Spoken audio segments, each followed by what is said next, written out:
തലമുറയായിട്ട് ദൈവം നമ്മുടെ സങ്കേതമാണ്. നമ്മുടെ മക്കളും കൊച്ചുമക്കളും അവരുടെ മക്കളും തലമുറയായിട്ട് നാം സ്നേഹിക്കുകയും സേവിക്കുകയും ചെയ്യുന്ന ദൈവത്തെ സ്നേഹിക്കുന്നതും സേവിക്കുന്നതും കാണുവാൻ നമുക്ക് സന്തോഷമാണ്. അത് നമ്മുടെ മഹാഭാഗ്യമായിട്ട് ഞാൻ കരുതുന്നു. നമുക്ക് വായിച്ച സങ്കീർത്തനത്തിലേക്ക് മടങ്ങി വരാം. 34-ാം സങ്കീർത്തനം.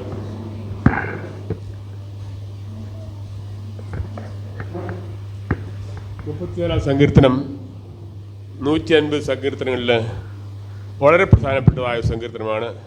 എല്ലാം പ്രധാനപ്പെട്ടതാണ്. എങ്കിൽ തന്നെ ഇത് എൻ്റെ അഭിപ്രായത്തിൽ ഞാൻ ശുശ്രൂഷിക്കുന്നതായ അമേരിക്കയിലെ ലിവിങ് വാട്ടേഴ്സ് ക്രിസ്ത്യൻ ചർച്ചിൽ പോയി പലരോടും ചോദിച്ചാൽ പാസ്റ്റർ ടോം, അവിടെ എന്നെ പാസ്റ്റർ ടോം എന്നാണ് വിളിക്കുന്നത്. പാസ്റ്റർ ടോമിന് ഇഷ്ടമുള്ള സങ്കീർത്തനം, ഏറ്റവും ഇഷ്ടമുള്ള സങ്കീർത്തനം ഏതാണെന്ന് ചോദിച്ചാൽ മിക്കവരും പറയും 34 സങ്കീർത്തനമാണെന്ന്. അല്ലെങ്കിൽ പാസ്റ്റർ ടോമിന് ഇഷ്ടമുള്ള ഏറ്റവും പ്രധാന സങ്കീർത്തനങ്ങളിലെ വാക്യം ഏതാണെന്ന് ചോദിച്ചാൽ അത് പറയും 34 സങ്കീർത്തനം 1-ാം വാക്യം എന്ന് പലരും ചോദിച്ചു. ഒരിക്കൽ ഒരു ബൈബിൾ ഒരു ക്വിസിൻ്റെ ക്വസ്റ്റ്യൻ ഇതായിരുന്നു, പാസ്റ്റർ ടോമിൻ്റെ ഏറ്റവും ഇഷ്ടമുള്ള വാക്യം ഏതാണെന്നുള്ളതായിരുന്നു ക്വിസിലുണ്ടായിരുന്നു. ആ ക്വസ്റ്റ്യൻ ഞാൻ ഓർത്തു പോകുന്നു. 34-ാം സങ്കീർത്തനത്തിൽ ദൈവത്തിൻ്റെ പല മർമ്മങ്ങളെയും എഴുത്തുകാരനായ ദാവീദ് വിവരിക്കുന്നുണ്ട്.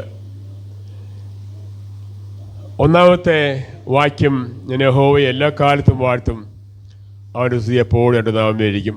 ആ വിഷയത്തെക്കുറിച്ചാണ് ഇന്ന് രാവിലെ അല്പസമയം സംസാരിക്കാൻ ഞാൻ ആഗ്രഹിക്കുന്നത്. എങ്കിൽ തന്നെയും അതിലെ കാതലായ 2-3 ചിന്തകളുടെ നിങ്ങളുടെ മുമ്പാകെ പങ്കുവച്ചതിന് ശേഷം ആ വിഷയത്തിലേക്ക് കടന്നു വരാൻ ഞാൻ വിചാരിക്കുകയാണ്.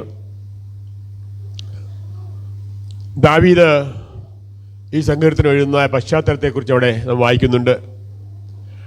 താൻ അബീമേലെക്കിൻ്റെ മുമ്പാകെ ഒരു ഭ്രാന്തൻ എന്ന് നടിച്ച് അവിടെ നിന്ന് രക്ഷപ്പെടുവാൻ ഒരുങ്ങുന്നതായ ഒരു സമയം, ഒരു രീതിയിൽ ശത്രുവിൻ്റെ മുമ്പായി കഴുത്ത് വെച്ച് കൊടുത്തിട്ട് മരണവും ജീവനും തമ്മിൽ വലിയ വ്യത്യാസം അല്ലെങ്കിൽ വലിയ എന്താ പറയുന്നത്, ഡിസ്റ്റൻസ് ഇല്ലാത്തതായ ഒരു സാഹചര്യത്തിൽ കൂടെ കടന്നു പോകുന്ന സാഹചര്യത്തിൽ ഞാൻ യഹോവയെ എല്ലാ കാലത്തും വാഴ്ത്തുമെന്ന് താൻ ആദ്യ വാക്യത്തിൽ പറയുന്നത്, ശത്രുക്കളുടെ മുമ്പാകെ മരണത്തോടെ മല്ലുപിടിക്കുന്ന ആ സമയത്തും ഞാൻ യഹോവയെ എല്ലാ കാലത്തും വാഴ്ത്തും. ദാവീദ്, ഇസ്രായേലിൻ്റെ പാട്ടുകാരൻ എന്നറിയപ്പെടുന്നതായ ദാവീദ് എഴുതിയിട്ടുള്ളതായ പല സങ്കീർത്തനങ്ങളിലും ഇതുപോലുള്ളതായ സാഹചര്യത്തിൽ എഴുതപ്പെട്ടതാണ്. ദാവീദ് പലപ്പോഴും പല സങ്കീർത്തനങ്ങളിലും തൻ്റെ കഷ്ടങ്ങളിൽ കൂടെ കടന്നു പോകുന്നതിനെക്കുറിച്ച് ദൈവത്തോട് പറയാറുണ്ട്. ദൈവമേ, എന്താണ് ഞാൻ ഇങ്ങനെയൊക്കെ കടന്നു പോകുന്നതെന്ന് ചിലപ്പോൾ കംപ്ലയിൻറ്റ് ചെയ്യാറുണ്ട്. എന്നാൽ എല്ലാ സങ്കീർത്തനത്തിൻ്റെയും അവസാനം ഞാൻ എങ്ങോട്ട് പോകും, നിന്നെ വിട്ട് എവിടെ പോകും, പത്രോസ് പറഞ്ഞതുപോലെ നിന്നെ വിട്ട് ഞാൻ എവിടെ പോകും കർത്താവേ, അതുകൊണ്ട് എൻ്റെ സകല പ്രത്യാശ നിങ്ങൾ വെച്ചിരിക്കുന്നു പറഞ്ഞ് അങ്ങനെയാണ് സങ്കീർത്തനം എപ്പോഴും അവസാനിപ്പിക്കുന്നത്. നാം പല സങ്കീർത്തനങ്ങളും ദാവീദ് ഈ പശ്ചാത്തലത്തിൽ എഴുതിയിട്ടുള്ളതാണ്. കഷ്ടങ്ങൾക്കുള്ളിൽ കടന്നുപോയ അനുഭവത്തിൻ്റെ വെളിച്ചത്തിൽ നമ്മുടെ എം ഇ ചെറിയച്ചൻ പാടിയ പാട്ടുകൾ നമ്മൾ പലപ്പോഴും പാടാറില്ല. എം ഇ ചെറിയൻ സാറ് എഴുതിയിട്ടുള്ളതായ പല പാട്ടുകളും താൻ കടന്നുപോയതായ തിക്ത അനുഭവങ്ങളുടെ വെളിച്ചത്തിൽ ആ പശ്ചാത്തലത്തിൽ എഴുതിയിട്ടുള്ളതാണ്. അതുകൊണ്ട് അങ്ങനെയുള്ളതായ പാട്ടുകൾക്ക് പ്രത്യേകം മാധുര്യമുണ്ട്. വേറെ ചമച്ചുണ്ടാക്കിയ പാട്ടുകളല്ല, അനുഭവത്തിൽ നിന്നും ദൈവം കൊടുത്തതായ പാട്ടുകളാണ്. കുറേ വർഷങ്ങൾക്ക് മുമ്പ് 1861 എനിക്ക് തോന്നുന്നു, ഒരു അമേരിക്കക്കാരൻ ഒരു ബിസിനസ്സുകാരനായിരുന്ന വ്യക്തി എഴുതിയതായ പാട്ടുകൾ, it is well with my soul. ആ പാട്ട് കേട്ടില്ല ആരുണ്ട്? എത്ര പേരുണ്ട്? ആരും തന്നെ ഇല്ല. ഇത് സംഭവം ഇതായിരുന്നു. ഷിക്കാഗോയിൽ വലിയ പണക്കാരനായ ബിസിനസ്മാനായിരുന്ന മനുഷ്യൻ തൻ്റെ ഭാര്യയും കുഞ്ഞുങ്ങളെയും യൂറോപ്പിലേക്ക് വെക്കേഷനായിട്ട് അയച്ചു. അവർ പോയിരിക്കുന്ന ആ സമയത്ത് ഷിക്കാഗോയിൽ വലിയ വൈൽഡ് ഫയർ ഉണ്ടായി. ഒരേ കെട്ടുകളും റിയൽ എസ്റ്റേറ്റിലും നഷ്ടപ്പെട്ട് തൻ്റെ സ്വത്തുക്കളെല്ലാം നശിച്ചു. എങ്കിൽ തന്നെയും അതിന് ശേഷം താൻ ഭാര്യയുടെയും കുഞ്ഞുങ്ങളുടെയും അടുത്തേക്ക് പോകാനായിട്ട് തീരുമാനിച്ചു. പോകുന്നതിന് മുമ്പായിട്ട് അവർ യാത്ര ചെയ്ത് കപ്പലായിരുന്നു. ഇന്നത്തെ പല വിമാനങ്ങളൊന്നും അങ്ങനെ ഇല്ലായിരുന്നു. എനിക്ക് ഒരു ടെലഗ്രാം കിട്ടി, സേവ്ഡ് എലോൺ, ഞാൻ മാത്രം രക്ഷപ്പെട്ടു. ഭാര്യയും 4 പെൺമക്കളും യാത്ര ചെയ്തതായ കപ്പൽ വേറൊരു കപ്പലുമായി കൂട്ടിയിടിച്ചിട്ട് 4 മക്കളും മുങ്ങി മരിച്ചുപോയി. ഭാര്യ മാത്രം എങ്ങനെയോ രക്ഷപ്പെട്ടു. അതാ ഭാര്യ ടെലഗ്രാം ചെയ്തത്, സേവ്ഡ് എലോൺ, ഞാൻ മാത്രം രക്ഷപ്പെട്ടു. തൻ്റെ ജീവിതത്തിലെ ഏറ്റവും വലിയ സ്വത്തായിരുന്നതായ മക്കൾ 4 പേരും നഷ്ടപ്പെട്ട അവസ്ഥയിൽ താൻ ദുഃഖിച്ചിരിക്കുന്നതായ സമയമാണെങ്കിൽ തന്നെയും പറഞ്ഞു, കർത്താവേ, നീ പരമാധികാരി, നീ സകലവും അറിയുന്നു, നീ എല്ലാം അറിയുന്നു. It is well with my soul. നിന്റെ പരമാധികാരത്തിൽ ഞാൻ അക്സെപ്റ്റ് ചെയ്യുന്നു. എനിക്ക് നന്മയ്ക്കായിട്ടല്ലാതെ അവിടുന്ന് ഒന്നും ചെയ്യില്ലെന്ന് അറിയുന്നു. So it's well with my soul എന്ന് പറയുന്നത് പാടിയതായിട്ടുള്ളതായ പാട്ട് പലപ്പോഴും ലോകമെമ്പാടും പാടാറുള്ളതായ ഒരു പാട്ടാണ്. പലപ്പോഴും ജീവിതത്തിൽ ഒരുപാട് പ്രശ്നങ്ങളും പ്രയാസങ്ങളൊക്കെ അനുഭവത്തിലൂടെ കൂടെ കടന്നു പോകുമ്പോൾ ദൈവം എവിടെ എന്ന് ചോദിക്കുന്നതായ ചില സമയങ്ങളൊക്കെ നമ്മുടെ ജീവിതത്തിൽ ഉണ്ടാകാറുണ്ട്. ദൈവം എവിടെയായിരുന്നു? Where was God when I was going through these difficult times? നല്ലൊരു കാര്യം മറന്നു പോകാറുണ്ട്. നമുക്ക് വരുന്ന ഓരോ അനുഭവങ്ങളുടെ വെളിച്ചത്തിൽ ഓരോ പ്രയാസങ്ങൾക്കപ്പുറമായിട്ട് അതിന് പകരമായിട്ട് അനേക നന്മകൾ ദൈവം തന്നിട്ടുണ്ട്. ഞാനൊരു കാര്യം നിന്നോട് ചോദിക്കട്ടെ. ഞാൻ ഇപ്പോൾ ഇവിടെ ഇരുന്നപ്പോൾ ഞാൻ ഈ കടലാസിലൊന്ന് എൻ്റെ പേരോടൊന്ന് കുറിച്ചുണ്ടാക്കിയതാണ്. ഈ കടലാസിൽ നിങ്ങൾ കാണുമ്പോൾ എന്താ കാണുന്നത്? ഈ കടലാസിൽ നോക്കിയിട്ട് എന്താ കാണുന്നത്? ഇച്ചിരി ഓർക്കെ പറഞ്ഞു. എന്തുവാ? എനിക്ക് കേൾക്കുന്നില്ല.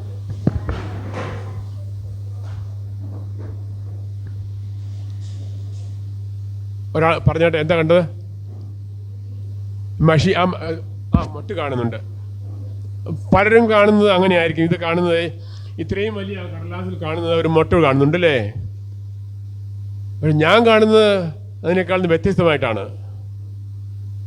ഇത്രയും വലിയ കടലാസിൽ കാണുന്ന ഒരുപാട് വെള്ളസ്ഥലമുണ്ട്, അതിലൊരു ചെറിയ മൊട്ടുമുണ്ട്. മിക്കവരും കാണുന്നത് ആ മൊട്ടിനെ മാത്രം, അല്ലെങ്കിൽ ആ കുത്തിനെ മാത്രമേ കാണുന്നുള്ളൂ. എന്നാൽ സത്യം വളരെ വിശാലമായ കടലാസിൽ വളരെ വെള്ളസ്ഥലമുണ്ട്, അതിന് നടുക്കൊരു ചെറിയ ഒരു മൊട്ട് അല്ലെങ്കിൽ ഒരു കുത്തുണ്ട്. ക്രിസ്ത്യ ജീവിതത്തിൽ പലപ്പോഴും ഇങ്ങനെയാണ്.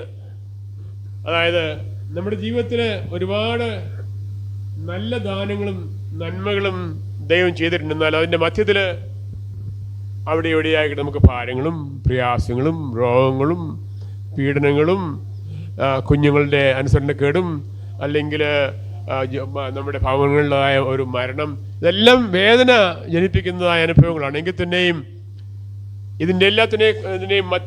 ഇതെല്ലാം നമ്മുടെ ജീവിതത്തിന് മൊത്തമായ അനുഭവങ്ങളുടെ ഒരു ഭാഗം മാത്രമാണ് നാം മറന്നു പോകരുത്. നമ്മുടെ ജീവിതത്തിൽ നമ്മുടെ പ്രയാസങ്ങളുടെ മധ്യത്തിൽ നമ്മുടെ അനുഗ്രഹങ്ങളെ ഓർപ്പാൻ മറന്നു പോകരുത്. വലിയ വെള്ളക്കടലാസിലെ ഒരു ചെറിയ മൊട്ട് പോലെ അല്ലെങ്കിൽ കുത്തുപോലെയാണ് നമ്മുടെ ജീവിതത്തിലുള്ള വരുന്നതായ പ്രയാസങ്ങളുടെ അനുഭവങ്ങൾ. എന്നാൽ അതിൻ്റെ പേരിൽ ദൈവത്തിൻ്റെ കരുതലും കാവലും സ്നേഹവും ഒക്കെയും ധാരാളമായിട്ട് നാം അനുഭവിക്കുന്നവരാണ് നാം മറന്നു പോകരുത്. നമ്മൾ 118 സങ്കീർത്തനത്തിൻ്റെ 1 വാക്യമാണല്ലോ എനിക്ക് തോന്നുന്നത്. ആണ്, അതെ. യഹോവ നല്ലവനല്ലോ, യഹോവയ്ക്ക് സ്തോത്രം ചെയ്യുവിൻ, അവന്റെ ദയ എന്നേക്കുമുള്ളത്, അവന്റെ ദയ എന്നേക്കുമുള്ളത് എന്ന് ഇസ്രായേൽ പറയട്ടെ. യഹോവ നല്ലവനല്ലോ, അവന്റെ ദയ എന്നേക്കുമുള്ളത്. യഹോവ നല്ലവനല്ലോ, അവന്റെ ദയ എന്നേക്കുമുള്ളത്. എന്നേക്കും നമുക്ക് നന്മ ചെയ്യുന്നതിനായ ദൈവം, എപ്പോഴും നമുക്കാക്കുന്നതിനായ ദൈവം, എപ്പോഴും നമുക്ക് വേണ്ടി വലിയ കാര്യങ്ങൾ ചെയ്യുന്നതിനായ ദൈവം ചില സമയങ്ങളിൽ ചില കഷ്ടങ്ങൾ കൂടെ കടന്നു പോകാൻ നമ്മെ അനുവദിക്കുന്നു. എന്നാൽ സ്നേഹമുള്ളൊരു അപ്പനും അമ്മയും ചിലപ്പോൾ മക്കളെ അടിക്കും എന്നതുപോലെ പലപ്പോഴും ചിലപ്പോൾ ദൈവം നമ്മെ അടിക്കാറുണ്ട്, അല്ലെങ്കിൽ ചില കഷ്ടങ്ങളിൽ കൂടെ കടന്നു പോകാൻ നമ്മെ അനുവദിക്കാറുണ്ട്. അത് നാം കണ്ടതായ വെള്ളക്കടലാസുള്ളതായ മുട്ടുപോലെ അല്ലെങ്കിൽ കുത്തുപോലെ മാത്രമേ ഉള്ളൂ, നാം മറന്നു പോകരുത്. 1 വാക്യത്തിൽ നാം വായിച്ചത്, ഞാൻ യഹോവയെ എല്ലാക്കാലത്തും വാഴ്ത്തും, അവൻ്റെ സ്തുതി എപ്പോഴും നാമേരിക്കും. എല്ലാവരും ചേർന്ന് എന്നോട് പറഞ്ഞാട്ടെ, എല്ലാക്കാലത്തും. ഞാൻ നമുക്ക് ആ വാക്യം ഒന്നുകൂടെ പറയാം. ഞാൻ യഹോവയെ എല്ലാക്കാലത്തും വാഴ്ത്തും, അവൻ്റെ സ്തുതി എപ്പോഴും എൻ്റെ നാവിന്മേൽ ഇരിക്കും. ഈ ദൈവത്തെ സ്തുതിക്കുക എന്ന് പറയുന്നത് ഒരു ഒരു ആറ്റിറ്റ്യൂഡാണ്, ഒരു മനോഭാവമാണ്, ഒരു തീരുമാനം. It's a decision that you make, deliberate decision that you make to praise the Lord. ചില ആൾക്കാർക്ക് ഒരു സ്കൂളിൽ നല്ല പരീക്ഷ പാസ്സായി കഴിഞ്ഞാൽ ദൈവത്തിന് സ്തോത്രം കർത്താവേ. ചിലർക്ക് ഞായറാഴ്ച ആരാധന വരുമ്പോൾ ഭയങ്കര സ്തോത്രമാണ്. അത് മോശമാണോ? ഒട്ടുമല്ല, നല്ല കാര്യം. ചർച്ചിൽ നിന്ന് വറുത്ത് കഴിഞ്ഞാൽ പിന്നെ സ്തോത്രം പറയണമെങ്കിൽ അടുത്ത ഞായറാഴ്ച രാവിലെ വരണം. എന്നാൽ ദൈവം നമ്മെക്കുറിച്ച് ആഗ്രഹിക്കുന്നതല്ല. ഞാൻ പറഞ്ഞതുപോലെ pricing the Lord is N attitude. William Shakespeare, ഇംഗ്ലണ്ടിലെ വലിയ പാട്ടുകാരനായിരുന്ന വില്യം ഷേക്സ്പിയർ ഒരിക്കൽ ഇങ്ങനെ പറഞ്ഞു, I cried because I had no shoes until I found a man who had no feet. എനിക്ക് ഷൂസ് ഇല്ലാത്തതുകൊണ്ട് ഷൂസിൽ എന്ന് പറഞ്ഞാൽ എപ്പോഴും കരയുമായിരുന്നു. ഒരു ദിവസം കാലില്ലാത്ത മനുഷ്യനെ കണ്ടതോടുകൂടി എൻ്റെ കരച്ചിൽ നിന്നുപോയി. I cried because I had no shoes until I found a man who had no feet. പലപ്പോഴും നമ്മുടെ ജീവിതത്തിൽ നമുക്കില്ലാത്തതിനെക്കുറിച്ച് ഓർത്ത് ഭാരപ്പെടുന്നവരാണ് നാം. ഞാൻ തുടർന്ന് ഈ വിഷയത്തെക്കുറിച്ച് സംസാരിക്കുന്ന മുമ്പായിട്ട് സങ്കീർത്തനത്തിൻ്റെ ചില വേദന 2 സത്യങ്ങളിലൂടെ വായിക്കട്ടെ. നമുക്ക് 5 വായിക്കാം. അവങ്കലേക്ക് നോക്കിയവർ പ്രകാശിതരായി, അവരുടെ മുഖം ലജ്ജിച്ചു പോയതുമില്ല. മതി. അവങ്കിലേക്ക് നോക്കിയവർ പ്രകാശിതരായി, അവരുടെ മുഖം ലജ്ജിച്ചു പോയതുമില്ല. കർത്താവിൻ്റെ കണ്ണുകളിലേക്ക് നോക്കിയവർ ലജ്ജിതരായിട്ടില്ല. ഒരു പക്ഷേ ഈ ലോകക്കാർ നോക്കുമ്പോൾ അവർക്ക് രോഗമുണ്ട്, അവർക്ക് വിഷമമുണ്ട്, അവർക്ക് പണമില്ല എന്നൊക്കെ പറഞ്ഞാൽ ചിന്തിക്കുമായിരിക്കും. എങ്കിൽ തന്നെയും ദൈവമക്കൾ നമ്മുടെ കഷ്ടങ്ങളെയും പ്രയാസങ്ങളെയും കാണുന്ന വേറൊരു പ്രശ്നത്തിൽ കൂടെ, വേറൊരു മനോഭാവത്തിൽ കൂടെയാണ്, വേറൊരു കാഴ്ചപ്പാടിൽ കൂടെയാണ്. അതുകൊണ്ട് നമ്മുടെ മുഖം ക്ഷീണിച്ചു പോകുവാനും ഇരുണ്ടു പോകാനും അനുവദിക്കുകയില്ല. വെളിപാട് പുസ്തകത്തിൽ 21 അധ്യായത്തിലും വായിക്കുമ്പോൾ പുത്തനാം യെരൂശലേമിൽ നാം അവിടെ ചെല്ലുമ്പോൾ അവിടെ വെളിച്ചമില്ല, അവിടെ സൂര്യനുമില്ല, ചന്ദ്രനുമില്ല. അവിടെ വെളിച്ചം കൊടുക്കുന്നത് എങ്ങനെയാണ്? പുത്രൻ തന്നെ ആകുന്നു അവിടുത്തെ വെളിച്ചം. പുത്തനാം യെരൂശലേമിൽ പാർക്കുന്നതായ ദൈവത്തിൻ്റെ ജനത്തിന് മുഴുവനും വെളിച്ചം കൊടുപ്പാൻ കഴിവുള്ളവനായ യഹോവയായ ദൈവം, പുത്രനാം ദൈവത്തെയാണ് നാം സ്നേഹിക്കുകയും സേവിക്കുകയും ചെയ്യുന്നത്. നമ്മുടെ മുഖം പ്രകാശമാനമായിരിക്കാൻ തക്കവണ്ണം നമ്മെക്കുറിച്ച് കരുതുന്നതിനായ ദൈവമാണ്. 5 വാക്യം വായിച്ചത്, അവങ്കിലേക്ക് നോക്കിയ പ്രകാശിതരായി അവരുടെ മുഖം ലജ്ജിച്ചു പോയില്ല. ഇംഗ്ലീഷ് അത് വായിക്കുന്നത് those who looked him are radiant, their faces are never covered with shame. never എന്നുള്ള വാക്ക് മലയാള വിവർത്തനത്തിൽ എന്തുകൊണ്ട് വരുന്നില്ല? അവരുടെ മുഖം ഒരു കാലത്തും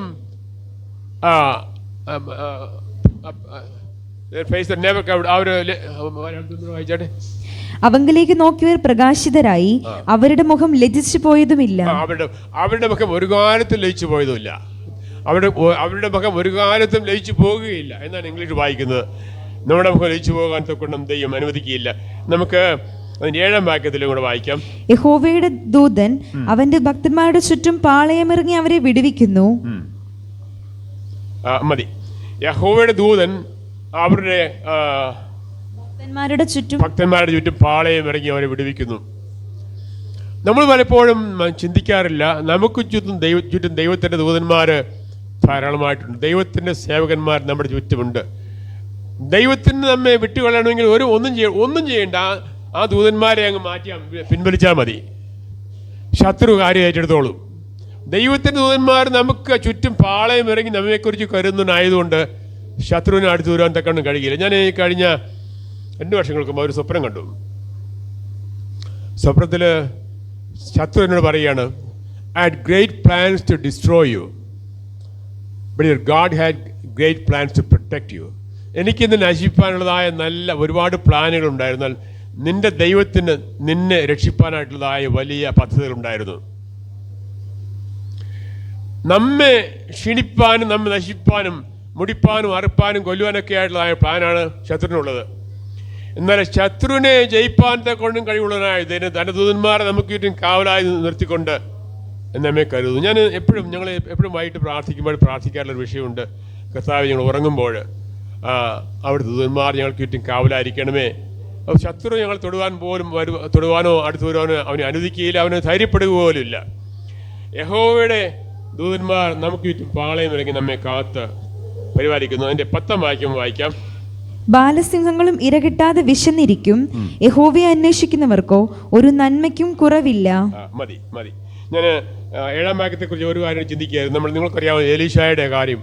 എലീശായ ചുറ്റും ആരാമ്യ പട്ടാളം ഒരു എലീശായുടെ ഭവനത്തിന് ചുറ്റും വന്ന് പാളയം ഇറങ്ങി ചുറ്റും എന്താ പറയുക, he came all around his house. ആ സമയത്ത് തൻ്റെ ദാസനായിരുന്ന ഗേഹാസി, അയ്യോ യജമാനെ എന്തോ ചെയ്യും, ഇപ്പോൾ അതേ ഇതാ കണ്ട് വലിയ വലിയ വലിയ വലിയ പട്ടാളം നമ്മുടെ ചുറ്റും വന്നിരിക്കുന്നു പറഞ്ഞു. എന്നാൽ എലീശ ഗേഹാസിക്ക് വേണ്ടി പ്രാർത്ഥിച്ചു, അവൻ്റെ കണ്ണുകൾ തുറക്കണമെന്ന്. കണ്ണ് തുറന്നപ്പോൾ സ്വർഗീയ രഥങ്ങൾ കൊണ്ട് സ്വർഗീയ സേന ആ ഭവനത്തിന് ചുറ്റും ആയിരിക്കുന്നത് ഗേഹാസി കണ്ടു. അപ്പോൾ ദൈവത്തിൻ്റെ സേന, ദൈവത്തിൻ്റെ രഥങ്ങൾ നമുക്ക് ചുറ്റുമുണ്ട്. നമ്മുടെ നമ്മുടെ എന്താ പറയുന്നത്, മാനുഷിക കണ്ണുകൾക്ക് കാണുവാൻ കഴിയുകയില്ല. ആ ദൈവമാണ് നമ്മുടെ ദൈവം. ഞാൻ 10-ാം വാക്യത്തിൽ വായിച്ചത്, ബാലസിംഹങ്ങളും ഇര കിട്ടാതെ വിശന്നിരിക്കുന്ന യഹോവയെ അന്വേഷിക്കുന്നവർക്കോ ഒരു നന്മയ്ക്കും കുറവില്ല. നമ്മൾ 37-ാം സംഘത്തിൽ ഇങ്ങനെ വായിക്കുന്നുണ്ട്, I was young but now I am old, but I have never seen the righteous forsaken or his children begging for bread. ഞാൻ ബാലനായിരുന്നു, ഇപ്പോൾ വൃദ്ധനായിരിക്കുന്നു, എന്നാൽ നീതിമാന്റെ സന്തതി അപ്പം ഇറക്കുന്നു. എങ്ങനെയാ നീതിമാന്റെ സന്തതി? I have never seen the young forsaken or his children begging for bread. ഞാൻ പഠിക്കുന്നതും പ്രസംഗിക്കുന്നതും എപ്പോഴും ഇംഗ്ലീഷിലാകും. ചില സമയത്ത് വാക്കുകൾ കിട്ടാൻ. ഞാൻ ബാലനായിരുന്നു, വൃദ്ധനായി തീർന്നു, നീതിമാൻ തുണയില്ലാതിരിക്കുന്നതും അവന്റെ സന്തതി ആഹാരം ഇരിക്കുന്നതും ഞാൻ കണ്ടിട്ടില്ല. മതി. ദാവീദ് പറയുന്നത്, ഞാൻ ഒരു കാലത്ത് പയ്യനായിരുന്നു, ഇപ്പം ഞാൻ വാർദ്ധക്യമായി. എൻ്റെ ഈ കഴിഞ്ഞ ദീർഘകാല ജീവിതത്തിനുള്ളിൽ നീതിമാന്റെ സന്തതിയെ അപ്പമില്ലാതിരിക്കുന്നതും അവന് ഒന്നും നന്മകൾക്ക് മുട്ടുവരുത്തി ഞാൻ കണ്ടിട്ടില്ല. ദൈവം തൻ്റെ കുഞ്ഞുങ്ങൾക്ക് ഒരു നന്മയ്ക്കും കുറവ് വരുത്തിയില്ല എന്ന് ദൈവത്തിൻ്റെ വചനം വായിക്കുന്നത്. നമുക്ക് അധ്യായത്തിന്റെ 19 വാക്യത്തിൽ നോക്കാം. 19 വാക്യം, നീതിമാന്റെ അനർത്ഥങ്ങൾ അസംഖ്യമാകുന്നു, അവ എല്ലാറ്റിൽ നിന്നും യഹോവ അവനെ വിടുവിക്കുന്നു. നീതിമാന്റെ അനർത്ഥങ്ങൾ അസംഖ്യമാകുന്നു, എങ്കിലും യഹോവ എല്ലാറ്റിൽ നിന്നും വിടുവിക്കുന്നു. എനിക്ക് അതിൻ്റെ ആദ്യത്തെ ഭാഗം ഇഷ്ടമില്ല. അതാണെന്നറിയാമോ? നീതിമാന്റെ അനർത്ഥങ്ങൾ അസംഖ്യമാകുന്നു. അസംഖ്യം അനർത്ഥങ്ങൾ എനിക്ക് ഇഷ്ടമില്ല, നമുക്ക് ആർക്കും ഇഷ്ടമില്ല അല്ലേ? എന്നാൽ കർത്താവ് പറഞ്ഞു, ഈ ലോകത്ത് നിങ്ങൾക്ക് കഷ്ടമുണ്ട്, എങ്കിലോ ഭയപ്പെടേണ്ട, ഞാനോ ലോകത്തെ ജയിച്ചിരിക്കുന്നു. നമ്മുടെ കട്ടുകൾ നമുക്ക് ലോകത്തിൽ നിന്ന് നമ്മെ വിടുവിക്കുന്ന ദൈവത്തിൻ്റെ വചനം വാഗ്ദത്തം ചെയ്യുന്നില്ല. എന്നാൽ ദൈവത്തിൻ്റെ വാഗ്ദത്തമാണ് കഷ്ടങ്ങളിൽ നമുക്ക് തുണയായിരിക്കുമെന്ന് വാഗ്ദത്തമുണ്ട്. നീതിമാന്റെ അനർത്ഥങ്ങൾ അസംഖ്യമാകുന്നു, എങ്കിൽ യഹോവ എല്ലാവരിൽ നിന്നും വിടുവിക്കുന്നു. ആദ്യത്തെ ഭാഗം എനിക്ക് ഒരുപാട് ഇഷ്ടമില്ല. അത് രണ്ടാമത്തെ ഭാഗം ഇറ്റ്സ് വെരി ഗ്ലോറിയസ്, എനിക്ക് ഒരുപാട് ഇഷ്ടമാണ്. കാരണം യഹോവ എല്ലാറ്റിൽ നിന്നും അവനെ വിടുവിക്കുന്നു. നമുക്ക് വീണ്ടും വായിച്ച 1-ാം വാക്യത്തിലേക്ക് കടന്നു പറയാം. ഞാൻ യഹോവയെ എല്ലാ കാലത്തും വാഴ്ത്തും, അവന്റെ സ്തുതി എപ്പോഴും എൻ്റെ നാവിൽ ഇരിക്കും. ഞാൻ പറഞ്ഞല്ലോ, ദൈവത്തെ സ്തുതിക്കുക, ദൈവത്തെ വാഴ്ത്തുക എന്നുള്ളത് it's an attitude. I cried because I had no shoes, but then I saw a man who had no feet. എനിക്ക് ചെരുപ്പില്ലാത്തതുകൊണ്ട് ഞാൻ കരഞ്ഞു. എന്നാൽ പിന്നീട് കാലില്ലാത്ത മനുഷ്യനെ കണ്ടപ്പോൾ എൻ്റെ സങ്കടം മാറിയത്. ഇത് നമ്മുടെ ജീവിതത്തിൽ നമുക്ക് എല്ലാം ഭംഗിയായിട്ട് പോകുമ്പോൾ നമ്മൾ നന്മകളൊക്കെ ഉണ്ട്, നമുക്ക് വസ്തുവകകളുണ്ട്, കുഞ്ഞുങ്ങളിലൊക്കെ ഭംഗിയായിട്ട് പോകുന്നു, നമുക്ക് ജോലി ഉണ്ട്, പ്രൊമോഷൻ കിട്ടുന്നുണ്ട്, അല്ലെങ്കിൽ നല്ല വീടുണ്ട്, നല്ല കാറുണ്ട്, എല്ലാം പോകുമ്പോൾ ദൈവത്തെ സ്തുതിക്കാൻ എന്തൊക്കെ എളുപ്പമാണ്. ഇത് നമ്മൾ ചിന്തിക്കുന്നില്ല. പലപ്പോഴും അങ്ങനെയുള്ള ഉള്ളപ്പോഴാണ് ദൈവത്തെ സ്തുതിക്കാൻ വിഷമം. പലപ്പോഴും ദൈവത്തെ മറന്നു. എനിക്ക് പിന്നെ എല്ലാം ഉണ്ട്, പിന്നെ why do I need God എന്നുള്ള ചിന്ത നമ്മെ നടത്തുവാൻ തക്കമുള്ളതായ ഒരു സാഹചര്യമുണ്ട്. അമേരിക്കയിൽ മിക്ക മനുഷ്യർക്കും ധാരാളം സമൃദ്ധിയുണ്ട്. അപ്പോൾ അവിടെയുള്ള ആൾക്കാരെ കുറിച്ച് പലപ്പോഴും പറയാറില്ല, അവർക്ക് ഇൻഫ്ലുവൻസിക്ക് പകരം അവർക്ക് അഫ്ലുവൻസേ ഉള്ളത്. എന്ന് പറഞ്ഞാൽ എല്ലാം ഉള്ളത് കൊണ്ടുള്ളതായ ഒരു ദൈവത്തെ വേണ്ട എന്നുള്ളതായ ഒരു ആലംഭാവം, ഒരു കംപ്ലൈസൻസി എന്ന് ചിലപ്പോൾ ഞങ്ങൾ പറയാറുണ്ട്.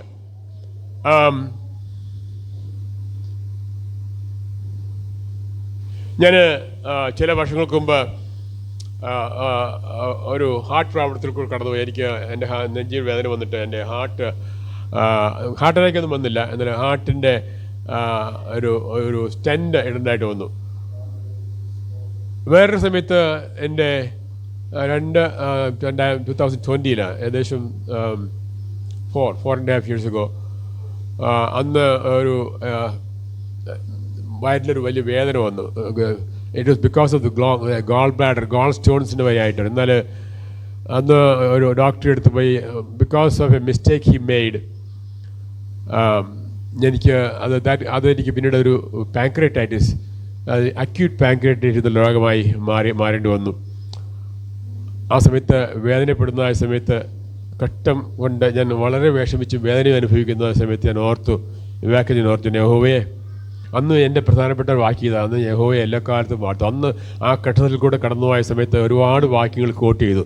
ദൈവത്തിൻ്റെ വാക്യങ്ങൾ വീണ്ടും വീണ്ടും കോട്ട് ചെയ്തിട്ട് ദൈവസന്നിധിയിൽ ദൈവത്തെ ആശ്രയിപ്പാനും ദൈവത്തെ വിളിച്ച് ഭക്ഷിപ്പാൻ തക്കൊണ്ടും ദൈവം എനിക്ക് ഇടയാക്കി തീർത്തു. അപ്പോൾ ആ സമയത്ത് ഞാൻ ഓർത്തു, നീതിമാന്റെ അനർത്ഥങ്ങൾ അസംഖ്യമാകുന്നില്ല, യഹോവ എല്ലാറ്റിൽ നിന്നും അവനെ വിടുവിക്കുന്നു.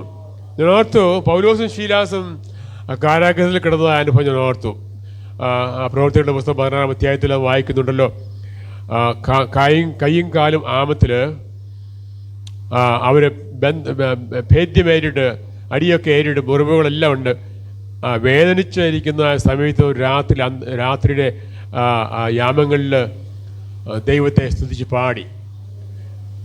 പാടിയപ്പോൾ അതിനുശേഷമുള്ള സംഭവങ്ങൾ നിങ്ങൾക്കറിയാമല്ലോ. ദൈവം വലിയൊരു ഭൂകമ്പം അയച്ചു, കാരാഗ്രഹവാതിലുകൾ തുറന്നു, കയ്യിലും കാലിലും കിടന്നതായ ചങ്ങലകൾ മാറി. അതൊക്കെ നിങ്ങൾക്കറിയാവുന്ന സംഭവങ്ങളാണല്ലോ. ഞാൻ പറഞ്ഞു വന്നത്, കഷ്ടങ്ങളിലും പ്രയാസങ്ങളിലും വേദനകളിലും ഭേദ്യങ്ങളിലെ അതിലും കൂടെ ദൈവത്തെ മഹത്വപ്പെടുത്തുവാൻ അവർക്ക് കഴിഞ്ഞു. നിങ്ങൾക്ക് ഒരുപക്ഷെ ചിലർക്കൊക്കെ അറിയാവുന്ന കൈനീട് സഭയിലുണ്ടായിരുന്ന ഉറുമ്പിലെ അപ്പാപ്പനെ അറിയാവുന്ന ആരെങ്കിലും ഉണ്ടായിരുന്നു? പാസ്റ്റർക്ക് അറിയാമെന്ന് എനിക്കറിയാം. ഉറുമ്പിലെ അപ്പാപ്പൻ, പ്രായമുള്ളതായ ഒരു ദൈവദാസൻ. എഴുത്തും വായനയൊന്നും അറിയാൻ പാടില്ലായിരുന്നു. എങ്കിൽ തന്നെയും അടുത്തുള്ളതായ വേറൊരു സഹോദരൻ്റെ വീട്ടിൽ എന്നും വൈകിട്ട് പോയിരുന്ന വേദപുസ്തകം വായിച്ച് കേട്ട് ഒരുപാട് വേദവാക്യങ്ങൾ മനഃപ്പാഠമാക്കി കാക്കൂരിൻ്റെ തെരുവിലൊക്കെ പോയിരുന്നുണ്ട് 2 മണിക്കൂർ വേണമെങ്കിൽ വേദപുസ്തകം പിടിച്ചുകൊണ്ട് പ്രസംഗിക്കാനുള്ള കഴിവുള്ളത് എനിക്കുണ്ടായിരുന്നു. പാപ്പൻ അതിന് വസ്തുവകളൊന്നുമില്ല. രാത്രിയിൽ കല്ലുവെട്ടി ജോലി കഴിഞ്ഞിട്ട് വീട്ടിലൊന്ന് ജീവിക്കുന്ന സമയത്ത് വാതിലൊന്നും അടയ്ക്കാതെ കിടക്കുന്നത്. ആർക്ക് വേണമെങ്കിലും അകത്തേക്ക് അറിയുന്നതിന് അകത്ത് വന്നൊന്നും എടുക്കാൻ കൊണ്ടുപോകാനായിട്ട് ഒന്നുമില്ല എന്ന് പറഞ്ഞിട്ടുള്ള ഞാൻ കേട്ടിട്ടുണ്ട്. ദൈവത്തെ എപ്പോഴും സ്തുതിക്കുന്ന, ഒന്നുമില്ലാത്ത, ദൈവത്തെ സ്നേഹിക്കുന്ന, എഴുത്തും വായനയും പഠിച്ചിട്ടില്ലാത്തതായ ഒരപ്പച്ചൻ.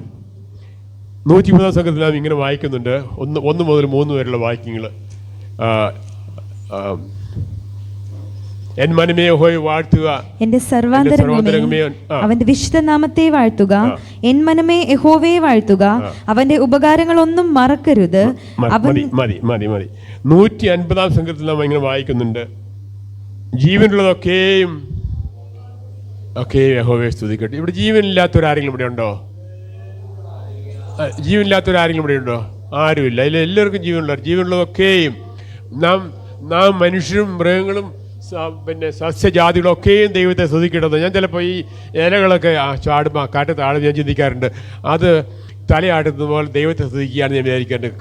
കിളികൾ ശബ്ദമുണ്ടാക്കുമ്പോൾ അവരുടെ കളകൾ ആരോ എന്ന് പറയുന്നത് ദൈവത്തെ സ്തുതിക്കുന്നതാണെന്ന് ഞാൻ ചിലപ്പോൾ ചിന്തിച്ചു പോകാറുണ്ട്.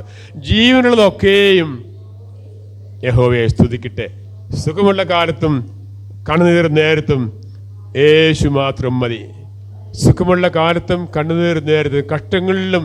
വേറൊരു പാട്ടുണ്ടല്ലോ, കഷ്ടങ്ങളിലും പതറിയിടാതെ. ഈ പാട്ടൊക്കെ ഞാൻ കഴിഞ്ഞ കുറച്ച് വർഷങ്ങളായിട്ട് ഞങ്ങൾ 10 വർഷമായിട്ട് മലയാളി സഭയിൽ ആരാധിക്കുക. അതിന് മുമ്പൊക്കെ ഇംഗ്ലീഷ് സഭയിലായിരുന്നു. അതുകൊണ്ട് പുതിയ പാട്ടുകളൊക്കെ പഠിച്ചു കൊടുത്താൽ ഈ പാട്ടുകളൊക്കെ പുതുതായിട്ട് പഠിച്ചത്. അപ്പോൾ കഷ്ടങ്ങളിലും പതറിയിടാതെ യഹോവയെ സ്തുതിപ്പാൻ തക്കൊണ്ട് ദൈവമക്കൾക്ക് കഴിയണം. ഞാൻ ചിലപ്പോൾ ചിന്തിക്കാറുണ്ട്, നമ്മളൊരു ഞായറാഴ്ച രാവിലെ എഴുതി, ഇന്ന് എനിക്ക് സുഖമില്ല, ഇന്നൊരു ക്ഷീണം പോലെ, ഇന്ന് ചർച്ചിൽ പോകണമെന്നില്ല, ഇന്നിപ്പോൾ ഇവിടെയൊക്കെ ഇരിക്കാം. അങ്ങനെ നമ്മൾ ചിന്തിക്കാറുണ്ട്. ആരെയും ചിന്തിക്കാറുണ്ട്? സാധാരണ ചിന്തിക്കുന്നവരുണ്ടായേക്കാം, എന്നാൽ സാധാരണ ചിന്തിക്കാറില്ല. എന്തുകൊണ്ടാണ്? ഞാൻ യഹോവയെ സ്തുതിക്കുന്നത് എൻ്റെ ഭാവത്തെ ആസ്വദിച്ചോ എൻ്റെ മനോഭാവത്തെ ആസ്വദിച്ചോ ഒന്നുമല്ല. ഞാൻ സ്തുതിക്കുന്നത് യഹോവയാണ്. I praise him for who he is, not because of who I am. I praise him in spite of who I am. എൻ്റെ ബലഹീനതയിലും എൻ്റെ കുറവുകളിലും ഞാൻ യഹോവയെ സ്തുതിക്കും. കാരണം എന്താ? എൻ്റെ സ്തുതി, my praise is for him and it's for him and because of him and based on who he is. യഹോവ ആരെന്ന് ഇതിനെ ആസ്വദിച്ചാണ് ഞാൻ യഹോവയെ സ്തുതിക്കുന്നത്.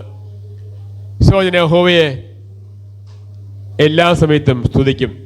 ഫിലിപ്പിയർക്ക് എഴുതിയ 4-ാം അധ്യായത്തിൻ്റെ 4-ാം വാക്യത്തിൽ ഒരു വാക്യമുണ്ട്. Philippian chapter 4 verse 4.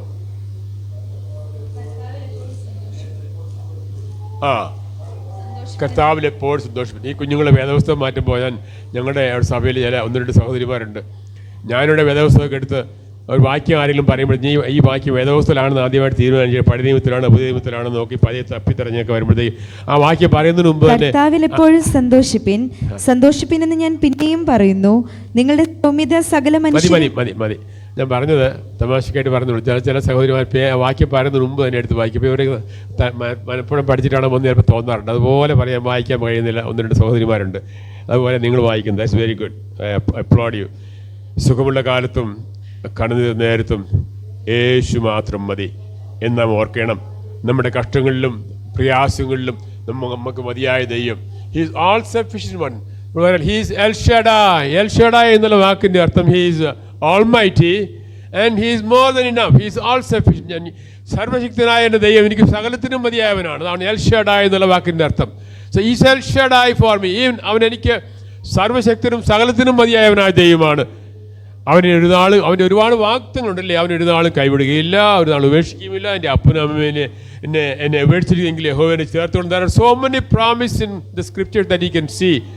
അങ്ങനെയുള്ള ദൈവമാകിയാൽ പറഞ്ഞു ഓർക്കുന്നുണ്ട്, ഞാൻ എന്നെ കൊന്നാലും ഞാൻ അവനായി കാത്തിരിക്കും.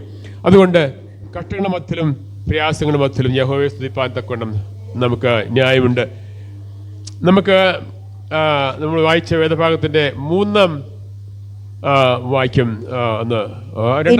രണ്ടാം വാക്യം. എന്റെ ഉള്ളം യഹോവയിൽ പ്രശംസിക്കുന്നു, എളിയവർ അത് കേട്ട് സന്തോഷിക്കും. മതി. എന്റെ ഉള്ള യഹോവയിൽ പ്രശംസിക്കുന്നു, എളിയവർ അത് കേട്ട് സന്തോഷിക്കും.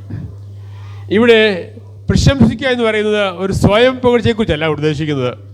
പൗലോസ് പറയാണ്, ഞാൻ എൻ്റെ കർത്താവിൻ്റെ ക്രൂശില്ലാതെ പ്രശംസിപ്പാൻ ഇടവരരുതേ. അപ്പോൾ യഹോവയിൽ സന്തോഷിക്കും.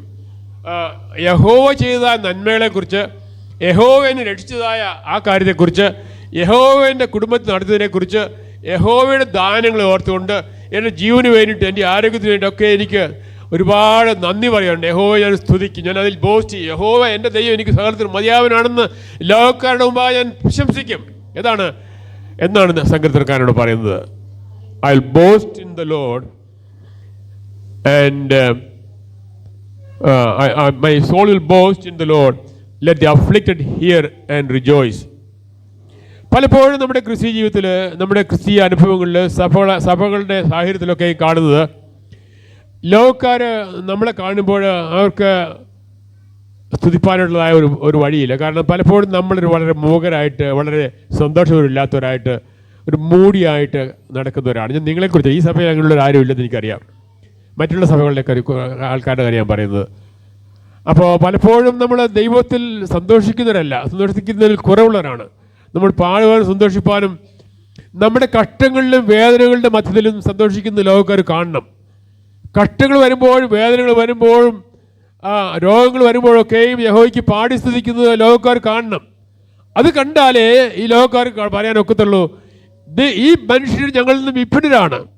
ഇതാ ധരിച്ചു പാർക്കുന്നവർ ജനം എന്ന് പറയുന്നു. ഇതാ ലോകക്കാരിൽ നിന്ന് വിഭിന്നരായ ജനം, കഷ്ടങ്ങളിലും പ്രയാസങ്ങളിലും വേദനകളിലും സുഖത്തിലും ദുഃഖത്തിലും ഒക്കെ സന്തോഷിക്കുന്ന ജനമെന്ന് ഈ ലോകക്കാർ കണ്ടിട്ട് നമ്മുടെ മാർഗത്തെ പിൻപറ്റുവാൻ തക്കണം അവർക്ക് കഴിയണമെങ്കിൽ നമ്മൾ എപ്പോഴും എല്ലാ കാലത്തും യഹോവയെ സ്തുതിക്കുന്നവരായിരിക്കണം. ആ രണ്ടാം വാക്യം ഒന്നുകൂടെ വായിച്ച മോളെ. എന്റെ ഉള്ളം യഹോവയിൽ പ്രശംസിക്കുന്നു, എളിയവർ അത് കേട്ട് സന്തോഷിക്കും. എളിയവരായ ലോകക്കാര് അത് കണ്ടിട്ട് നമ്മുടെ ക്രിസ്ത്യൻ ജീവിതം കൊണ്ട് സന്തോഷിക്കണം. നിങ്ങൾ what is it that takes you? നിങ്ങളുടെ ജീവിതത്തിലുള്ളതായ അനുഭവം എന്താണെന്ന് നമ്മളോട് ചോദിക്കണമെങ്കിൽ we should be people who rejoice in the Lord in spite of our circumstances. എന്നാൽ ദാവീദ് പറയുകയാണ്, എൻ്റെ ഉള്ള യഹോവയിൽ സന്തോഷിക്കുന്നു, എൻ്റെ പ്രയാസങ്ങൾ, എൻ്റെ വേദനകളിൽ, എൻ്റെ ദൈവത്തിൻ്റെ ദാനത്തിൽ സന്തോഷിക്കും, എൻ്റെ എല്ലാ നന്മകളെ യഹോവയിൽ നിന്ന് വരുന്നു. നമുക്ക് 3-ാം വാക്യത്തിലേക്ക് വരാം. എന്നോട് ചേർന്ന് യഹോവയെ മഹിമപ്പെടുത്തുവിൻ, നാം ഒന്നിച്ച് അവന്റെ നാമത്തെ ഉയർത്തുക. എന്നോട് ചേർന്ന് യഹോവയെ മഹിമപ്പെടുത്തും. നമ്മളെ ഒന്നിച്ച് ദൈവമക്കൾ ഞായറാഴ്ച രാവിലെ കൂടി വരുന്നത് എന്തിനാ? നമുക്ക് വീട്ടിൽ ഒറ്റയ്ക്കിരുന്ന് പ്രാർത്ഥിച്ചുകൂടെ? അതും ആവശ്യമാണ്. ഇവിടെ ഒന്നും ബീസ് a corporate prayer, time for us to together praise the Lord. യഹോവയോട് ചേർന്ന് നമുക്ക് യഹോവയെ മഹിമപ്പെടുത്തുവിൻ. നമ്മൾ യഹോവയോട് ചേർന്ന് മഹിമപ്പെടുത്തുന്നതിന് അതിൻ്റെതായ പ്രാധാന്യമുണ്ട്. നമ്മുടെ വേദപുസ്തകത്തിലുടനീളം അതിനുള്ള ഉദാഹരണങ്ങൾ കാണുന്നുണ്ട്. ഉദാഹരണമായിട്ട് നമ്മൾ 2 ദിനവൃത്താന്തം 20-ാം അധ്യായത്തിൽ ആണല്ലോ നാം യഹോശഫാത്തിൻ്റെതായ സ്റ്റോറി നമ്മൾ വായിക്കുന്നുണ്ട്. യഹോശഫാത്ത് യഹൂദയുടെ രാജാവായിരുന്ന ആ സമയത്ത് അമ്മോന്യരും മോവാബ്യരും തനിക്കെതിരായിട്ട് യുദ്ധത്തിനായിട്ട് വന്നു. ആ സമയത്ത് തൻ്റെ സൈന്യത്തെക്കാൾ വളരെ ശക്തമായൊരു സൈന്യം മുന്നോട്ട് വന്നപ്പോൾ യഹോശഫാത്ത് ഭാരപ്പെട്ടു. എന്നാൽ യഹോശഫാത്ത് ദൈവത്തിൻ്റെ സന്നിധിയിൽ പോയി തൻ്റെ ജനത്തെ വിളിച്ചുകൂട്ടി ഒരു ഫാസ്റ്റിംഗ് ഡിക്ലെയർ ചെയ്തു. അവർ ദൈവസന്നിധിയിൽ മുഴങ്കാലിൽ നിന്നുകൊണ്ട് പ്രാർത്ഥിച്ചു. അവസാനം ദൈവം അത്ഭുതം അയച്ചത് അവരെല്ലാവരും ചേർന്ന് യഹോവയ്ക്ക് വേണ്ടി ആർത്ത് സ്തുതിച്ചപ്പോഴാണ്. When they all together praise the Lord, lifted up God's name, that's when the God sent them the deliverance. ദൈവം അവർക്ക് വിടുതൽ അയച്ചത് അവർ പാടി യഹോവയ്ക്ക് വേണ്ടി ആർപ്പിട്ടപ്പോഴാണ്. അപ്പോൾ അവർക്ക് വിജയം അയച്ചു. യഹോവയുടെ ബലം അവർക്ക് പ്രകടമായ അവർ തമ്മിൽ തന്നെ തമ്മിൽ കൂടി തന്നെത്താൻ കൊന്നു. ദൈവത്തിൻ്റെ വചനത്തിൽ പറയുന്നൊരു വാക്യമുണ്ട്, ഒരുവൻ പോലും ജീവനോടെ ശേഷിച്ചില്ല ശത്രുവിൻ്റെ ഇടയിൽ നിന്ന്. Not even one soul was saved alive. Not even one. ഒരുവൻ പോലും. ശത്രുവിനെ ഉന്മൂലമാക്കുവാൻ തക്കോണം ദൈവത്തിൻ്റെ ശക്തി വ്യാപരിച്ചു. അവർക്കൊന്നും ചെയ്യേണ്ടി വന്നില്ല. യഹോവയുടെ ജനം ഒന്നിച്ചുകൂടി ആർപ്പിട്ടപ്പോൾ ദൈവം തൻ്റെ ശക്തിയെ പ്രകടമാക്കി. വേറൊരു ഉദാഹരണം ഞാൻ ഓർക്കുന്നത്, യോശുവയുടെ പുസ്തകത്തിൽ 6-ാം അധ്യായത്തിൽ വായിക്കുന്നു. യോശുവ കനാന്റെ നാട്ടിൽ പ്രവേശിച്ചതിന് ശേഷം ആദ്യമായിട്ട് പിടിച്ചടക്കിയതായ പട്ടണം യെരിഹോ ആയിരുന്നു. യോർദാൻ നദി കടന്ന് അവിടുന്ന് ഗിൽഗാൽ പോയി അവിടെ അടുത്തുള്ള തന്നെയുള്ളതായ ഒരു പട്ടണമായിരുന്നു യെരിഹോ പട്ടണം. അവിടെ ഇസ്രായേൽ ജനം 6 വട്ടം ഓരോ ദിവസവും പട്ടണത്തിന് ചുറ്റും സർക്കിൾ ചെയ്തു. 7-ാമത്തെ ദിവസം 7 പ്രാവശ്യം. അപ്പോഴൊന്നും അത്ഭുതം സംഭവിച്ചില്ല. എന്നാൽ 7-ാം പ്രാവശ്യം ചുറ്റിയതിനു ശേഷം അവരെന്താ ചെയ്തത്? അവർ ആർപ്പിട്ടു. യഹോവയ്ക്ക് ആർപ്പിട്ടപ്പോൾ യെരിഹോയുടെ വളരെ ശക്തമായ മതിലുകൾ ഇടിഞ്ഞു വീണു. ജനം മുന്നോട്ട് പോയിട്ട് പട്ടണം പിടിച്ചെടുത്തു. കോർപ്പറേറ്റ് പ്രൈസിനകത്ത് ശക്തിയുണ്ട്. ദൈവത്തിൻ്റെ ജനം ദൈവത്തെ പാടി സ്തുതിക്കുമ്പോൾ ഒരു ശക്തിയുണ്ട്. അതാണ് നമ്മൾ ഞായറാഴ്ച രാവിലെ വന്ന് ദൈവസന്നിധിയിൽ ആരാധിക്കുമ്പോൾ നാം കാണുന്നത്. 100-ാം സംഘത്തിലല്ലേ നിങ്ങൾ വായിക്കുന്നത്, സകല ഭൂവാസികളുമായുള്ളവരെ യഹോവയ്ക്ക് ആർപ്പിടുവിൻ. സകല ഭൂവാസികളുമായുള്ളവരെ യഹോവയ്ക്ക് ആർപ്പിടുവിൻ. നമുക്ക് പറയാം, ആർപ്പിടുവിൻ. സകല ഭൂവാസികളുമായുള്ളവരെ യഹോവയ്ക്ക് ആർപ്പിടുവിൻ. ഹല്ലേലൂയ. ഒരു സെക്കൻഡ്, ഒരു 10 സെക്കൻഡ് നമുക്ക് ഒന്ന് യഹോവയ്ക്ക് ആർപ്പിടാം. ഹല്ലേലൂയ. കർത്താവേ, ഞങ്ങളങ്ങ് സ്തുതിക്കുന്നു കർത്താവേ, സ്തുതിക്കുന്നു കർത്താവേ. Lord, we praise you, we lift up your name, we magnify your name, we esteem your name, Lord. യഹോവയ്ക്ക് ആർപ്പിടുന്നു കർത്താവേ. ഹല്ലേലൂയ. യഹോവയ്ക്ക് നാം വ്യക്തികളായിട്ട്, കുടുംബങ്ങളായിട്ട്, സഭയും കുടുംബങ്ങളായിട്ടൊക്കെ നമ്മൾ ആർപ്പിടുമ്പോൾ ദൈവം അത്ഭുതങ്ങൾ അയക്കും. സഭയുടെ വരമ്പുകളെ വിസ്തൃതമാകുന്ന യഹോവയ്ക്ക് വേണ്ടി ആർപ്പിടുമ്പോഴാണ്, ദൈവജനം കൂടി വന്ന് യഹോവയ്ക്ക് ആർപ്പിടുമ്പോൾ ദൈവം അത്ഭുതം പ്രവർത്തിപ്പാൻ തക്കൊണ്ട് വിശ്വസ്തനാണ്. നാം ഹബക്കൂക്കിൻ്റെ പുസ്തകം 3-ാം അധ്യായത്തിൻ്റെ 16 തൊട്ട് 18 വരെയുള്ള വായിക്കാം. ഹബക്കൂക്ക് പുസ്തകം ഹബക്കൂക്ക് 3-ന്റെ 16 തൊട്ട് 18 വരെയുള്ള വാക്യങ്ങൾ. നീ അവന്റെ കുന്തങ്ങൾ കൊണ്ട് അവന്റെ യോദ്ധാക്കളുടെ തല കുത്തി തുളയ്ക്കുന്നു. എന്നെ ചിതറിക്കേണ്ടതിന് അവർ ചുഴലിക്കാറ്റ് പോലെ വരുന്നു. എളിയവനെ മറവിൽ വെച്ച് വിഴുങ്ങുവാൻ പോകുന്നത് പോലെ അവർ ഉല്ലസിക്കുന്നു. നിന്റെ കുതിരകളോടുകൂടെ നീ സമുദ്രത്തിൽ. ഹബക്കൂക്ക് 3-ന്റെ 16 തൊട്ട് 18 വരെയാണ്. ഞാൻ കേട്ട് എൻ്റെ ഉദരം കുലുങ്ങിപ്പോയി, മുഴക്കം ഹേതുവായി എൻ്റെ അധരം വിറച്ചു. അവൻ ജനത്തെ ആക്രമിപ്പാൻ പുറപ്പെടുമ്പോൾ കഷ്ടദിവസത്തിൽ ഞാൻ വിശ്രമിച്ചിരിക്കേണ്ടത് കൊണ്ട് എൻ്റെ അസ്ഥികൾക്ക് ഉരുക്കം തട്ടി ഞാൻ നിന്ന നിരയിൽ വിറച്ചുപോയി. അത്തിവൃക്ഷം തളിർക്കയില്ല, മുന്തിരിവള്ളിയിൽ അനുഭവമുണ്ടാകുകയില്ല. ഒലിവുമരത്തിന്റെ പ്രയത്നം നിഷ്ഫലമായി പോകും. നിലങ്ങൾ ആഹാരം വിളക്കിയില്ല. ആട്ടിൻകൂട്ടം തൊഴുത്തിൽ നിന്ന് നശിച്ചു പോകും. ഗോശാലകളിൽ കന്നുകാലി ഉണ്ടായിരിക്കുകയില്ല. എങ്കിലും ഞാൻ യഹോവയിൽ ആനന്ദിക്കും. ഹബക്കൂക്ക് പ്രവാചകന് വരുവാൻ പോകുന്നതായ ബാബിലോണിൻ ചക്രവർത്തിയുടേതായ ആക്രമണം വരുമ്പോൾ ഇവിടെ എല്ലാം ദേശമെല്ലാം നശിച്ചു ഉന്മൂലമായി പോകും. അന്ന് കഴിപ്പാൻ ആഹാരം കണ്ടിരിക്കുകയില്ല, പശുക്കൾ ഗോശാലയിലൊന്നും കിടന്നിരിക്കുകയില്ല. പട്ടിണി ഇടയ്ക്കിടെ വന്നാൽ ഞാൻ യഹോവയിൽ ആനന്ദിക്കും. പട്ടിണിയുടെ മധ്യത്തിലും ഞാൻ യഹോവയിൽ ആനന്ദിക്കും. കഷ്ടങ്ങൾ വന്നാലും പ്രയാസങ്ങൾ വന്നാലും, വേദനകൾ വന്നാലും, ദുരിതങ്ങൾ വന്നാലും, ശോധനകൾ വന്നാലും, കുഞ്ഞുങ്ങൾ മർദ്ദനിച്ചാലും, എന്തു വന്നാലും, ഹല്ലേലൂയ, അയൽപക്കാർ എനിക്കെതിരായി വന്നാലും ഞാൻ യഹോവയിൽ ആനന്ദിക്കും. യഹോവയിൽ ആനന്ദിക്കുന്നതായ ഒരനുഭവം, ഒരു തീരുമാനം. ഞാൻ പലപ്പോഴും പ്രസംഗിക്കുമ്പോഴൊക്കെ അമേരിക്കയിൽ പറയാറുള്ളതായ ഒരു ഉദാഹരണമുണ്ട്. നമ്മൾ കടൽ തീരത്ത് എന്ന് നോക്കുകയാണെങ്കിൽ കടലിനെ മൊത്തമായിട്ടുള്ളതായ ഒരു ബാഡിയായിട്ട് കണക്കെടുക്കുമ്പോൾ കടലിൻ്റെ മുകളിൽ ഒരു സ്വസ്ഥതയില്ല. എപ്പോഴും അലമാരകൾ അരച്ചുകൊണ്ടിരിക്കുന്നു, ഒരു ശാന്തതയുമില്ല. എന്നാൽ കടലിൻ്റെ അടിത്തട്ടിൽ നോക്കിക്കഴിഞ്ഞാൽ അവിടെ നല്ല സ്വസ്ഥതയും സമാധാനമാണ്. അവിടെ മീനുണ്ട്, ഒരു കുഴപ്പമില്ല. അതിൻ്റെ ഒരു കാരണം, അപ്പോൾ കടൽ തീരയുടെ മുകളിൽ ഒരു ബോട്ടുണ്ടെന്ന് വിചാരിക്കും. ആ ബോട്ടിന് ഒരു കുഴപ്പമില്ല. അതിൻ്റെ കാരണം എന്തായിരിക്കും? അതിന് അടിയിലേക്ക് നങ്കൂരമിട്ടിരിക്കും. അപ്പോൾ നമ്മുടെ ക്രിസ്തീയ ജീവിതമാകുന്ന കടലിൽ നമ്മുടെ പ്രകടമായ ബാഹ്യ ജീവിതത്തിൻ്റെ ഭാഗങ്ങൾ നമുക്ക് പല അലകൾ പോലുള്ളതായ പ്രശ്നങ്ങളുണ്ട്, രോഗങ്ങളുണ്ട്, വേദനകളുണ്ട്, കഷ്ടങ്ങളുണ്ട്.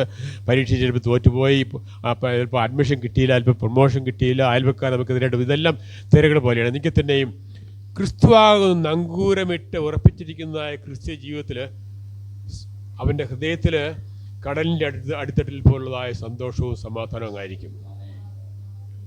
അതുകൊണ്ടാണ് അപ്പോസ്തലനായ പൗലോസ് ഫിലിപ്പിയർക്കെഴുതിയ 4-ാം അധ്യായത്തിൽ നിന്നും വായിക്കുന്നത്, സകല ബുദ്ധിയെയും കവിയുന്ന ദൈവസമാധാനം, ഈ ലോകക്കാർക്ക് നിരക്കാത്തതായ, ഈ ലോകക്കാർക്ക് മനസ്സിലാക്കാൻ കഴിയാത്തതായ ഒരു സമാധാനമാണ് ദൈവം ദൈവമക്കൾക്ക് നൽകുന്നത്. ചില മനുഷ്യർക്ക് ചിലപ്പോൾ ലോകക്കാർ ചിന്തിക്കും, ഈ മനുഷ്യന് ക്യാൻസറാ, ഈ മനുഷ്യന് ഈ രോഗത്തെ ആ മനുഷ്യൻ എപ്പോഴും പാടി സ്തുതിക്കുക. How can he do it എന്ന് ചിന്തിക്കാറുണ്ട്. ഞാൻ അമേരിക്കയിൽ കുറച്ച് കാലം ഞാൻ ജോലിയിൽ നിന്ന് റിട്ടയർ ചെയ്തതിന് ശേഷം കുറച്ച് 5 വർഷത്തോളം പാർട്ട് ടൈം പോലെ ഒരു ചാപ്ലിനായിട്ടൊരു ഹോസ്പിറ്റലിൽ, വലിയ ഹോസ്പിറ്റലിൽ ഞാൻ മിനിസ്റ്റർ ചെയ്തു. അപ്പോൾ ഒരിക്കൽ ഒരു 10-40 വയസ്സുള്ള മനുഷ്യൻ്റെ അടുത്ത് പോയി. അദ്ദേഹം പറഞ്ഞു, എനിക്ക് ക്യാൻസറാണ്, ഞാൻ ഈ 2 ആഴ്ചയോട് ജീവിക്കാൻ ഉള്ളെന്ന് ഡോക്ടർ പറഞ്ഞു. 2 ആഴ്ചയോടെ ഉള്ളൂ. അപ്പോൾ God is good, is in Chaplin, God is good. ഞാൻ പറഞ്ഞു 2 ആഴ്ചയുള്ളപ്പോൾ ഞാൻ വളരെ സങ്കടപ്പെട്ടതല്ലേ ആദ്യമായിട്ട് അയാളുടെ മുമ്പിൽ നിന്ന്. പക്ഷേ അയാൾ ചിരിച്ചു പറഞ്ഞു, ഗാഡ് ഈസ് ഗുഡ്, ദൈവം നല്ലവനാണല്ലേ, എനിക്ക് 2 ആഴ്ച കൂടെ ഉണ്ടല്ലോ എന്ന് പറഞ്ഞു. അപ്പോൾ ഞാൻ പറഞ്ഞത് 2 ആഴ്ച കൂടെ ഉള്ളതെന്നുള്ളതായ ആണെങ്കിൽ തന്നെ ആ മനുഷ്യന് ക്രിസ്തുവിൽ വിശ്വാസം ഉണ്ടായിരുന്നതുകൊണ്ട് ഗാഡ് ഈസ് ഗുഡ്. അപ്പോൾ കഷ്ടത്തിലും വേദനയിലും സങ്കടങ്ങളിലും ഇല്ലായ്മയിലും രോഗത്തിലും ക്യാൻസറിലും ഞാൻ യഹോവയെ സ്തുതിക്കും. ഞാൻ യഹോവയെ എല്ലാ കാലത്തും വാഴ്ത്തും. അവൻ്റെ സ്തുതി എപ്പോഴും എൻ്റെ നാവിൽമേലിരിക്കും. എല്ലാവരും കണ്ണടച്ചാട്ടെ ഒരു നിമിഷം നേരത്തേക്ക്. എല്ലാവരും എവരിബഡി ക്ലോസ് യുവർ ഐസ്. നമുക്ക് എല്ലാവരും കണ്ണടച്ചാട്ടെ. ഇന്ന് രാവിലെ സമയം ആരും കണ്ണ് തുറന്ന് നോക്കിക്കൊണ്ടിരിക്കരുത്. ഇന്ന് രാവിലെ സമയം നിങ്ങളുടെ ജീവിതത്തിൽ നിങ്ങളുടെ അനുഭവം എന്താണ്? നിങ്ങൾ കഷ്ടങ്ങളിൽ, പ്രയാസങ്ങളിൽ, വേദനകളിൽ, രോഗങ്ങളിൽ, ഇല്ലായ്മയിൽ, അല്ലെങ്കിൽ കുഞ്ഞുങ്ങളുടെ പഠനകാര്യങ്ങളിൽ, ഏതെങ്കിലും അല്ലെങ്കിൽ ശത്രുവിൻ്റെ പോരാട്ടങ്ങളിലോ ടെംപ്റ്റേഷൻ, നിങ്ങളുടെ പരീക്ഷയിലൊക്കെയും കൂടെ കടന്നു പോകുന്നവരാണോ? എങ്കിൽ ഇന്ന് രാവിലെ എനിക്ക് പറയാനുള്ളത്, നിങ്ങളുടെ ദൈവം, എൻ്റെ ദൈവം, നമ്മുടെ ദൈവം അതിനുവേണ്ടി പോംവഴി ഒരുക്കാൻ തക്കൊണ്ട് മതിയായവനായ ദൈവമാണ്. യഹോവയെ എല്ലാ കാലത്തും വാഴ്ത്തുന്നുള്ള മനോഭാവത്തോടുകൂടെ ഈ ദൈവത്തെ എപ്പോഴും സ്തുതിച്ചാൽ യെരിഹോ മതിൽ ഇടിഞ്ഞു വീഴും. ശത്രുവിനെതിരെ ദൈവം വിജയം യഹോശഫാത്തിന് കൊടുത്തതുപോലെ നമുക്ക് വിജയം തരുവാൻ തക്കൊണ്ട് മതിയായവനാണ്. നമ്മുടെ ദൈവം നമ്മെ വിളിച്ചിട്ട് ഇട്ടിട്ട് പോകുന്നവനല്ല. അവൻ വിശ്വാസത്തിൻ്റെ നായകനും പൂർത്തി വരുന്നതിനായ ദൈവമാണ്. ഇന്നലെ ഇന്നും എന്നും അനന്യനായ ദൈവമാണ്. ഞാനാകുന്നു പറഞ്ഞതിനായ ദൈവമാണ്. പുരാതനായ ദൈവം കീഴെ ശാശ്വത ഭുജങ്ങൾ കൊണ്ട് നമ്മെ താങ്ങുന്നതിനായ ദൈവമാണ്. അവൻ എക്കാലത്തും ഉണ്ടായിരുന്നു. ഇന്നലെ ഇന്നും ഉള്ളവനായ ദൈവം, ഇനിയുള്ളവനായ ദൈവം. ഞാൻ നാളെക്കുറിച്ചുള്ളതായ കഷ്ടങ്ങളെ എനിക്ക് അറിഞ്ഞുകൂടായിരിക്കും. എന്നാൽ നാളെ നിയന്ത്രിക്കുന്നതിനായ ദൈവം എൻ്റെ ദൈവമാകിയാൽ ഞാൻ എൻ്റെ ദൈവത്തെ സ്തുതിക്കുന്നു. നിങ്ങളുടെ കഷ്ടങ്ങൾക്കൂടെ കടന്നു പോകുന്ന അവസ്ഥകൾ ദൈവം നമ്മെ കരുതുവാൻ തക്കൊണ്ട് വിശ്വസ്തനാണ്. നിങ്ങളുടെ ജീവിതത്തിലെ കഷ്ടങ്ങൾ, ഏതെങ്കിലും പ്രയാസങ്ങൾ കടന്നു പോകുന്നവരുണ്ടെങ്കിൽ നിങ്ങൾ കാര്യങ്ങളൊന്ന് ഉയർത്തിയാട്ടെ.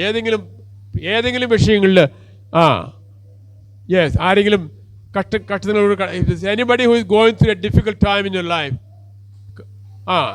വേറെ ആരുണ്ട്? നിങ്ങളുടെ ജീവിതത്തിൽ ഏതെങ്കിലും പ്രയാസങ്ങൾ, കുഞ്ഞുങ്ങളുടെ കാര്യത്തിലോ പണത്തിൻ്റെ കാര്യത്തിലോ ആരോഗ്യത്തിൻ്റെ കാര്യത്തിലോ, ഇന്ന് നിങ്ങളുടെ ദൈവസന്നിധിയിൽ നിങ്ങളുടെ ആവശ്യം മുമ്പോട്ട് വെച്ച് കഴിഞ്ഞാൽ God is able to minister to you. കൈ താഴെയിടാം. ഈ ദൈവം എന്നോട് ദൈവമാകിയാൽ ഈ ദൈവത്തെ നാം സ്തുതിക്കുമെങ്കിൽ, when you praise the Lord with all your heart, when you bless him all the time, യഹോവ എല്ലാ കാലത്തും വാഴ്ത്തും, അവൻ്റെ സ്തുതി എപ്പോഴും നാമേയിരിക്കും. ഈ സങ്കീർത്തന വാക്യം നിങ്ങളുടെ ജീവിതത്തിൻ്റെ ഭാഗമാണെങ്കിൽ, ആക്കുകയാണെങ്കിൽ, നിങ്ങളെക്കുറിച്ച് കരുതുവാനും നിങ്ങൾക്ക് വേണ്ടി സകലവും കരുതുവാനും ഈ നല്ല ദൈവം വിശ്വസ്തനാണ്. യഹോവ എല്ലാ കാലത്തും വാഴ്ത്തും, അവൻ്റെ സ്തുതി എപ്പോഴും എൻ്റെ നാമേയിരിക്കും. ഈ വചനത്താൽ ദൈവം നിങ്ങളെ അനുഗ്രഹിക്കുമാറാകട്ടെ.